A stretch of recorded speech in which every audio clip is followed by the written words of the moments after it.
Hey, how's it going, guys? This is my video about the most common and sometimes costly mistakes guys can make when they're buying a new rifle scope. Hang in there with me for a second.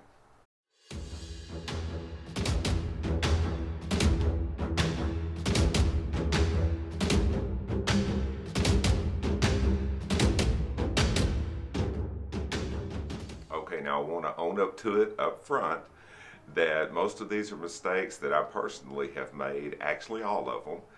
And I just thought I would put this out there and maybe help a few guys from having the expensive, hard-knock learning curve that my one-eyed ass did from buying rifle scopes.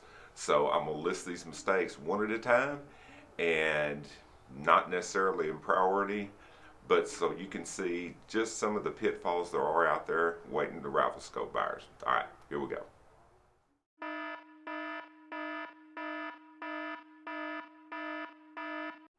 Too much magnification. Now I know there's a lot of guys out there that think there's no such thing as having your image blown up too big.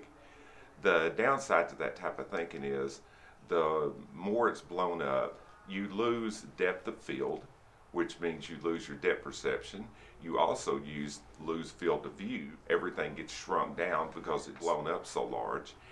And in any given scope, if you take a particular scope and it's a 3-9 and you take this exact same scope in that exact same line and you buy this same scope in a 6-24, you may think, man, I've got a lot more scope. You've got a lot more magnification. You don't necessarily have more scope. What you have is the ability to show off the limitations of the glass. Okay, one thing to add, if you are going to get a high power scope, look serious at a fixed power. There's almost always better optical clarity, better quality, and a lot less problems with a fixed high power scope than you'll have with a variable power scope.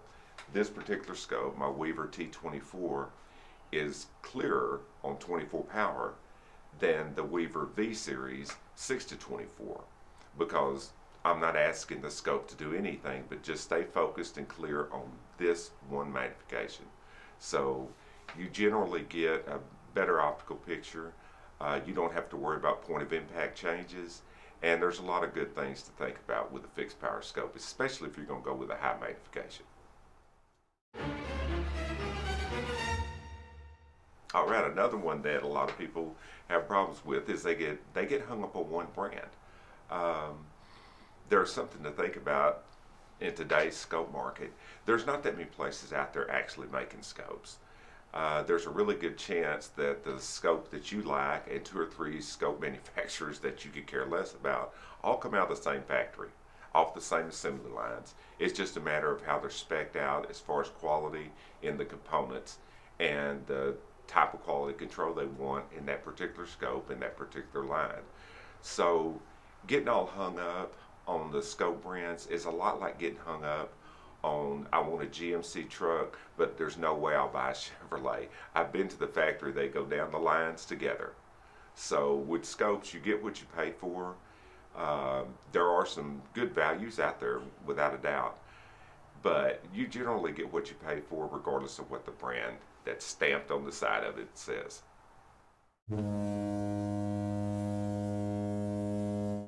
Okay, blister pack scopes. This is one of the things that I truly hate. You're not able to look through them. You don't really know what you're getting until you get home with it. And a lot of guys that defend blister pack scopes, and there's one particular reviewer that comes to mind, he blasted me for coming down hard on center point scopes, which I personally think are kind of a ripoff, just my personal opinion. And I watched a review of this guy, and he had 2 or 3 scopes in a row that he had to take back. They were all center points, and he didn't have any problem taking them back. If I'm taking scopes back, I've got a problem with them. They're not very good scopes. Now, I'm not saying you can't buy a good, acceptable scope in a blister pack, but the odds are you're not going to get as much scope as you think you would, because let's face it, why would they blister pack it if they really wanted you to look through it before you buy it?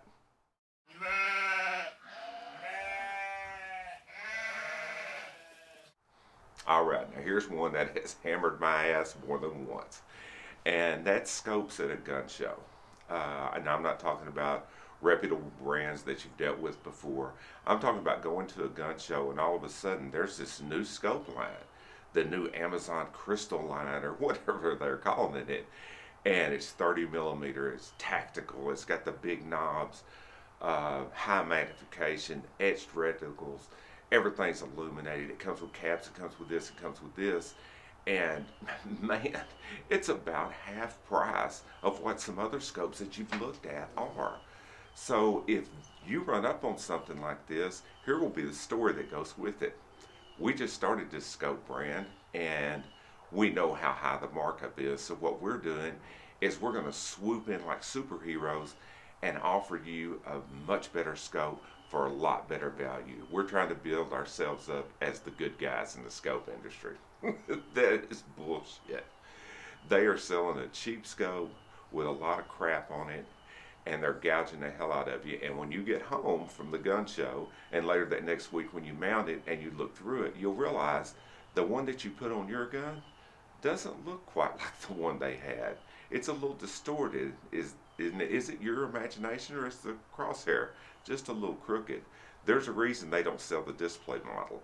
They go through those scopes, pick out the one that looks the clearest, set it up on top. That's their display model. They don't want you looking through the one that you just bought in the box, because there's a chance that it's not very good. Like I say, this is one I've got stuck with a couple of different times. So be very wary at the gun shows, the trade shows. If somebody's there selling rifle scopes, there's a good chance that you're about to get taken if you're not very, very careful.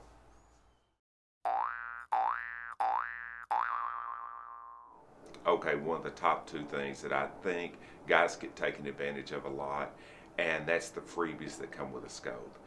If you just bought a brand new scope and it came with a spotting scope, with a pocket knife, with a laser pointer, flip up caps, extra batteries, mil dot calculators, a slingshot, a sleeve of 22 shells, whatever it came with, you're thinking, I got all this stuff free. No, you didn't. If you spent $250 on that scope, you paid for all those extras, and then you got a cheap scope. And think about it seriously. When you went to buy that scope, were you in there looking for a cheap spotting scope, or a pocket knife, or a flashlight, or a laser pointer, or whatever the hell it is? You went in there looking for a scope. Spend your money on a scope and try to get your money's worth. Don't fall for the free extras. They're not free. You're paying for them.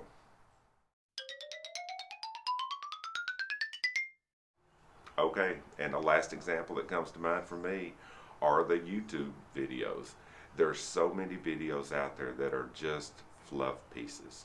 It's videos from guys that are getting the scopes for free, and or they're also being paid to make the videos and put it on their channel.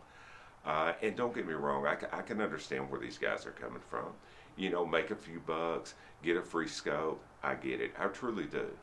But at the same time, the guys are watching their videos and they don't realize that this is nothing but a big infomercial, and it's possibly a lie. Now, don't get me wrong, every review that they do is not a lie. You know, they do some nice scopes, they give a lot of good information on them and that kind of thing.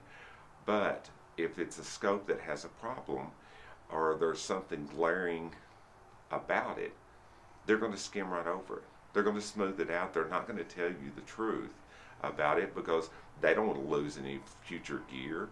They don't want to lose a chance to make some more money on down the line. So if they tell a little white lie, no biggie.